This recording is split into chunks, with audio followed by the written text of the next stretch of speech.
dalawang landas para magdesisyon. Ang puso ko ay nanginginig na parang kidlat na tumatama sa madilim na gabi. Isang boses ang umalingaw-ngaw sa aking isipan, ngunit ito ay isang nakakatakot na boses. Wala akong pag-asa, hinahangad kong mawala upang makatakas sa sitwasyong ito. Hindi kayang lunukin, hindi kayang iluwa. Ang landas na aking pinili ay masalimuot, paliko-liko at walang katapusan. Gusto kong magpatuloy ngunit natatakot ako sa sakit.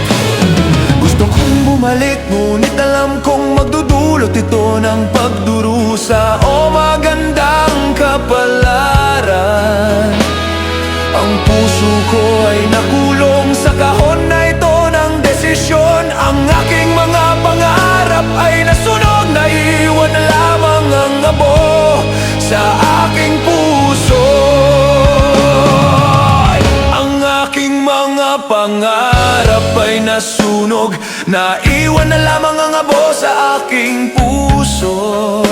Ang iyong mga salita ay umanalingaw-ngaw, hindi kumukupas. Gusto kong awitin ang mga ito, ngunit ang aking boses ay nanginginig sa aking lalamunan.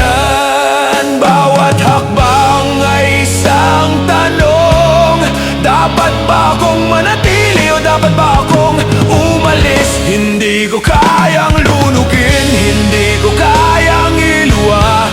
Parang mga kadenang naglalok sa puso ko. Ramdam ko ang sakit, pero hindi ko ito kayang sabihin.